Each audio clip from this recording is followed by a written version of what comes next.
오늘 사도행전 5번째 시간입니다. 지난주에는 이 초대교회에 생겨났던 독특한 경제 시스템을 이야기했습니다. 집과 땅을 팔아서 사람들이 사도들에게 주면 그것을 모두 다 공유하면서 생활을 했었습니다. 그래서 그 시스템 안에서 모범적인 사람이 한 명이 있었고 경계돼야 할 사람, 이렇게 두 부류가 지난주에 있었습니다.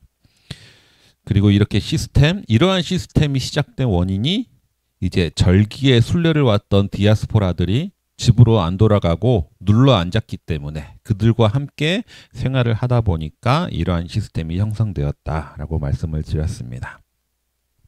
이 모든 과정들이 이제 교회 신도들이, 초대교회 신도들이 점점 기하급수적으로 늘어나기 때문에 일어나는 일들이죠. 그리고 그 신도들이 기하급수적으로 늘어나면서 그에 따른 이제 어려움을 두 가지를 겪게 됩니다. 첫 번째는 외부의 핍박을 많이 받게 되고요.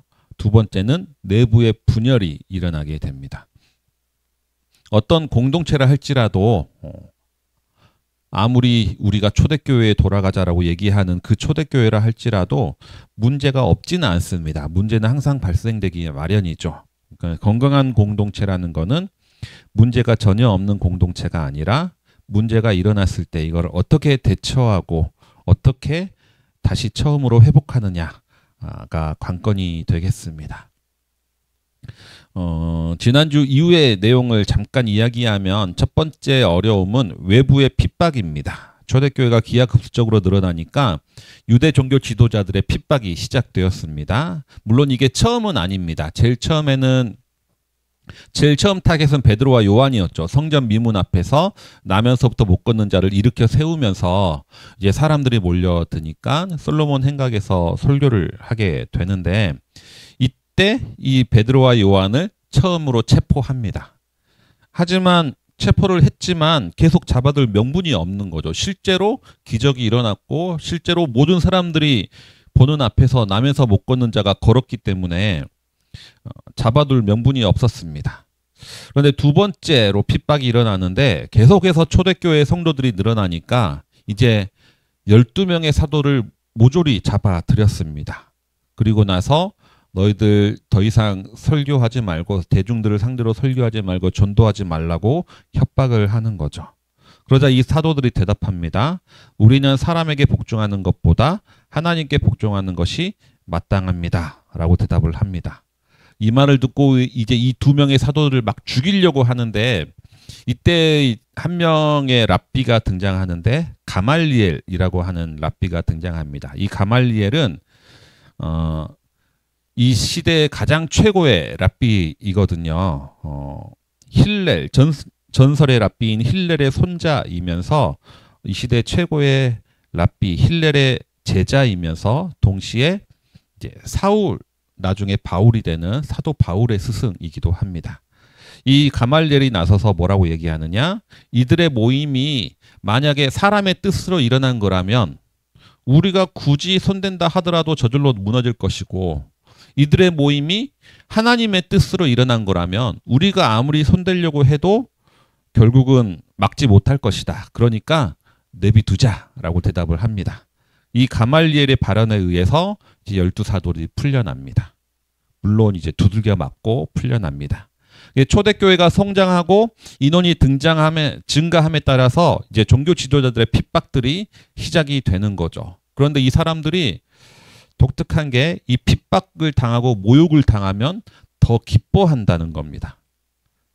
핍박을 당할수록 더 기뻐하기 때문에 이 초대교회 성도들에게 외부의 핍박은 큰 문제가 되지 않았습니다.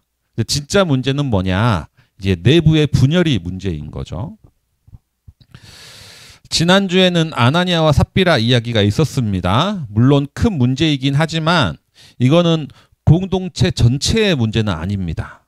어쩌면 그냥 개인적인 일탈이라고 할 수 있죠. 그냥 개인적인 일탈이라면 그 개인만 치리하면 되는 거지 이 공동체 시스템을 바꿀 필요는 없는 겁니다. 그런데 이 개인적인 일탈이 아니라 내부의 분열의 문제는 어떻게 해결할 것인가? 오늘 본문은 초대교회가 이 내부에 일어나는 분열들을 어떻게 해결했는가에 대한 이야기가 나오게 되겠습니다. 예루살렘의 초대교회가 형성될 때 두 개의 부류로 나누어져 있습니다. 우리가 읽은 세번역에서 보면 그리스 말을 하는 유대 사람들, 그리고 히브리 말을 하는 유대 사람들, 이렇게 둘로 나눠져 있는데 개역개정에서는 헬라파 유대인, 히브리파 유대인, 이렇게 둘로 구분하고 있습니다.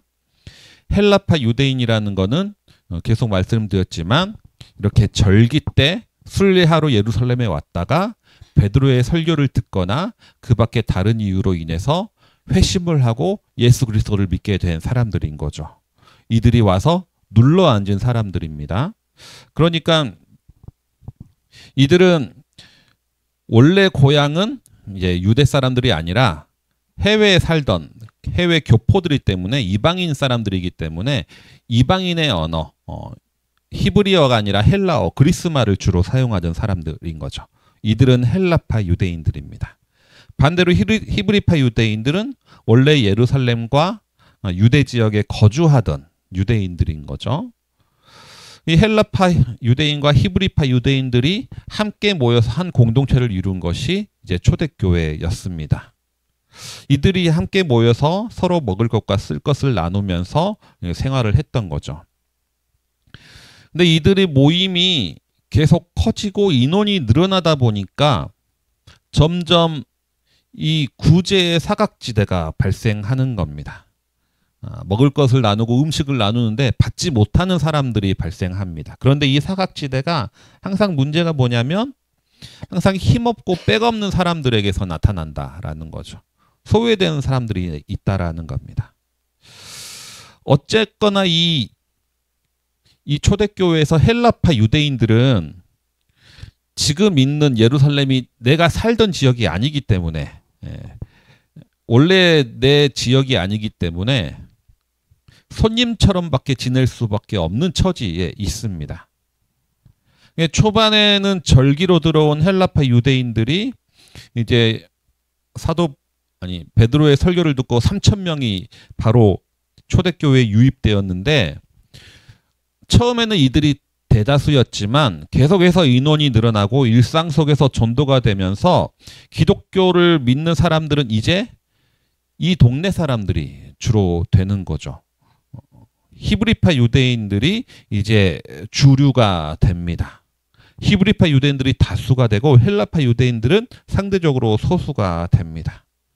그리고 알다시피 우리 12명의 사도들도 결국은 둘로 구분하다면 히브리파 유대인들에 소속된다고 볼 수가 있고, 이제 가장 오리지널 초대교회 사람들, 그러니까 일종의 개척교회 멤버라고 볼 수 있죠. 마가의 다락방에 모여서 처음 120명의 제자들도 결국은 유대인들, 히브리파 유대인들인 겁니다.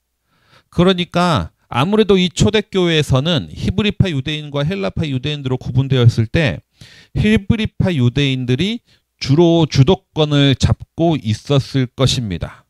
그러다 보니까 사각지대는 히브리파 유대인에게 있는 것이 아니라 헬라파 유대인들의 사각지대가 생기는 거죠. 그리고 그 중에서도 힘없는 과부들에게 생겨나는 겁니다. 결국 헬라파 유대인들, 그 중에 과부들이 주로 구제에 빠지는 상황이 일어나니까 이들이 불만을 제기하는 상황까지 이루어지는 겁니다. 초대교회 안에서 히브리파 유대인들과 헬라파 유대인들 사이에 서로 분열과 분쟁이 발생하기 시작하는 거죠. 지금까지는 초대교회의 성도들은 아주 은혜로운 공동체였습니다. 문제되는 인물이 1명, 2명 있긴 했지만 공동체의 전체의 문제는 아니었고 아주 은혜로운 공동체였습니다. 그런데 처음으로 내부에서 어떤 한 집단이 불만을 터뜨리기 시작했다는 거죠. 내부에서 집단적인 불만이 표출된 겁니다. 이걸 어떻게 해결할 것인가의 문제가 오늘 본문의 이야기가 되는 거죠. 이미 초대교회 신도들은 10,000명이 넘어섰고요. 계속해서 인원은 불어나고 있습니다. 여기에 불만을 제기하는 사람들은 그에 비하면 상대적인 소수입니다.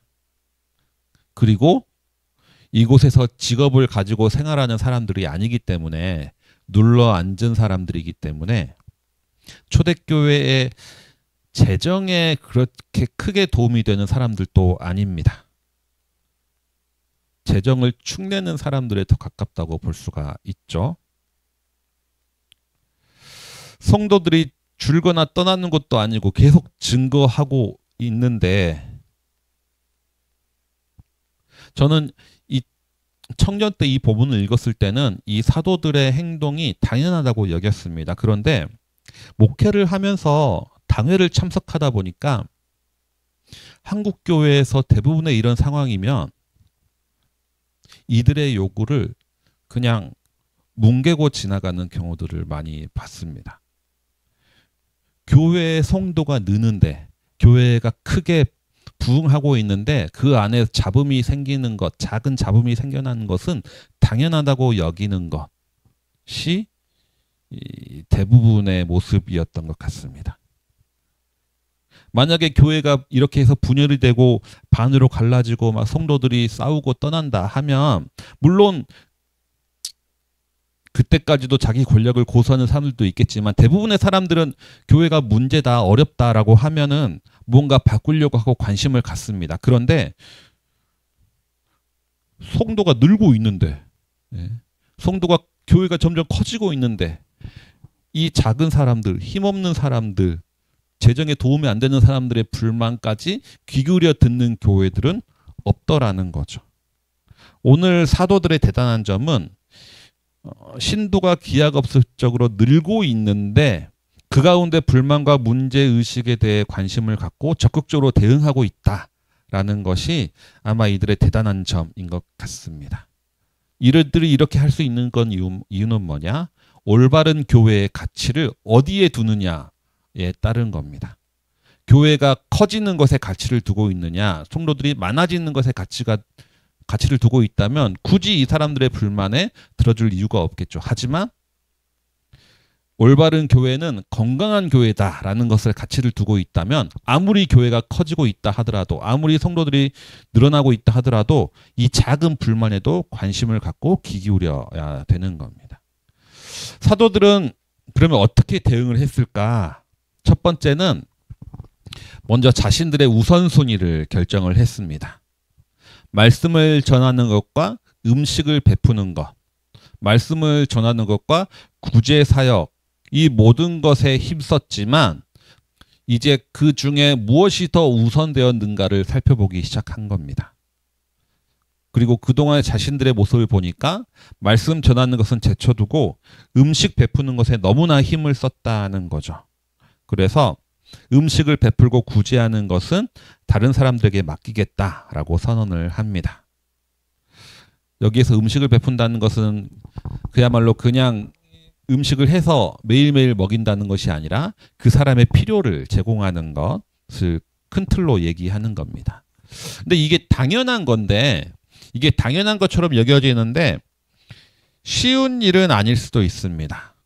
왜냐하면 이 말씀을 전하는 것보다 구제를 하는 것이 더 즐겁거든요. 구제는 다른 사람의 즉각적인 필요에 실제적인 도움을 주는 겁니다. 먹을 것이 필요한 사람에게 바로 먹을 것을 주는 거죠. 내가 이 사람들의 필요를 채워줄 수 있다라는 거는 나에게 엄청난 자기 효능감을 줍니다. 느끼게 해줍니다. 물론 나는 공동 재산을 분배하는 것이고 나는 전달하는 사람에 불과하지만 그럼에도 불구하고 이 사람의 필요를 나의 손을 통해서 채워진다는 것 하나만으로 내가 아주 선한 사람인 것처럼 느껴지고 내가 가치 있는 사람인 것처럼 느껴지고 그리고 남들도 나를 그렇게 볼 가능성이 큰 거죠. 그런데 말씀을 전하는 것은 그렇지가 않습니다. 사람들에게 하나님의 말씀을 전한다라는 것은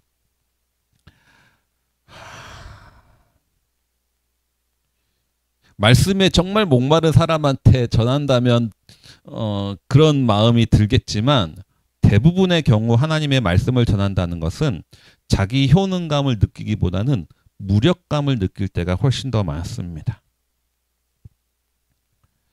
한 5년 정도 제 아는 선배 목사님 중에 한 5년 정도 교회 담임으로 부임해서 교인들에게 정말 참된 신앙이 무엇인지 열심히 정말 성실히 사역하고 했던 목사님이 있었습니다. 근데 그 목사님이 제가 아는 다른 교수님을 만났을 때 윤리학 교수님한테 울면서 이렇게 얘기했다고 합니다. 그런데 교수님 5년 동안 정말 열심히 했는데 안 변해요. 사람이 안 변합니다. 그래서 교수님이 이 이야기를 하시면서 목회자가 가장 힘든 게 뭐냐면 자기 효능감과의 싸움이라고 얘기를 하더라고요. 아무리 열심히 해도 효과가 드러나지 않기 때문에 사람들이 안 변하기 때문에 그게 힘들다라고 말씀을 하더라고요. 화요일 날 책 모임에 낙도행전이라는 책을 읽고 있거든요. 한 의사가 전라남도의 낙도들을 돌아다니면서 의료 선교를 하는 이야기인데 읽을 때마다 이제 감동적인데 부럽다는 생각도 듭니다. 왜냐하면 이분은 실제적으로 가서 병을 고쳐주니까. 근데 목사 이 글을 읽으면서 야 진짜 목사는 쓸데없구나라는 생각을 더 많이 들기도 합니다. 음식을 나누는 것이 말씀을 전하는 것보다 훨씬 더 보람차고 즐겁다는 거죠. 근데 그거를 넘긴다는 것은 쉽지가 않은 겁니다. 또 하나는 음식을 나누는 것, 구제 사역을 남들에게 맡긴다는 것은 재정 권한을 넘기는 것과 같습니다. 처음에야 말씀 전하는 사람이 권위 있는 것 같죠. 그런데 교회가 시스템이 갖춰지면 결국 재정 쥐는 사람이 주도권이 갖기가 마련입니다. 그런데 사도들은 이걸 내려놓겠다는 거죠. 이건 쉬운 일이 아닙니다. 이게 쉬운 일이 아닌 이유는 사도들이 돈 욕심이 있어서 어려운 게 아니라 물론 돈 욕심이 있어서 못 내려놓는 사람들이 한국 교회는 많이 있지만 사도들은 그렇지는 않을 겁니다. 돈 욕심이 있어서 내려놓기 어려운 게 아니라 아나니아와 삽비라 같은 사람들이 있거든요. 아나니아와 삽비라 같은 일들이 일어났기 때문에 이거를 사도들이 내려놓기가 쉽지 않은 겁니다. 재정에 대한 권한을 내려놓기가. 사실 그거 베드로니까 잡아냈지. 베드로가 그거 나니까 잡아냈지 다른 사람이 어떻게 합니까? 라고 말을 하면 틀린 말이 아니거든요. 하지만 이걸 내려놓을 수 있다는 거는 내가 내 능력으로 내 힘으로 교회를 이끄는 것이 아니라 하나님이 이끄신다라는 것을 신뢰할 수 있기 때문에 이걸 내려놓을 수 있다는 거죠. 재정의 권한을 내려놓을 수 있어야 됩니다. 저희 교회는 빨리 15명의 세례교인이 돼서 재정 및 모든 행정 권한을 운영위원회에 넘기길 원합니다. 사도들이 이렇게 하고 두 번째 대응이 있습니다. 사도들의 두 번째 대응은 사람을 세우는 거죠. 우리가 흔히 일곱 집사라고 부르는 이 집사라는 직책이 이제 오늘 본문에는 나오지 않지만 그 7명의 리더를 세우게 됩니다. 자기 뜻대로 사람을 세우는 것이 아니라 사람을 세우는데 그 세우는 것도 교인들에게 전적으로 맡깁니다. 당신들이 당신들이 세우면 우리는 그냥 안수해서 세우겠습니다. 라고 전적으로 맡깁니다. 근데 이것도 쉽지가 않습니다. 왜냐하면 이 공동체에게 리더를 세우는 걸 전적으로 맡기려면 이 공동체에 대한 믿음과 신뢰가 있어야 되는데 이 공동체는 어떤 공동체입니까? 지금 헬라파 유대인과 히브리파 유대인이 싸우고 있는 공동체입니다. 서로 자기들 싸우고 있는 공동체를 세운 리더자들을 어떻게 내 그냥 리더로 인정할 수 있을까요? 만약에 제가 사도라면 여러분들은 지금 세울 수 있는 준비가 안 되니까 제가 좀 제대로 알아보겠습니다라고 말을 할 것 같아요. 아니면 여야가 합의하에 세운 사람만 이렇게 할 수도 있을 것 같습니다. 하지만 그렇지 않았다는 거죠. 사도들은 그렇지 않았다는 겁니다. 사도들은 전적으로 교인들에게 맡깁니다.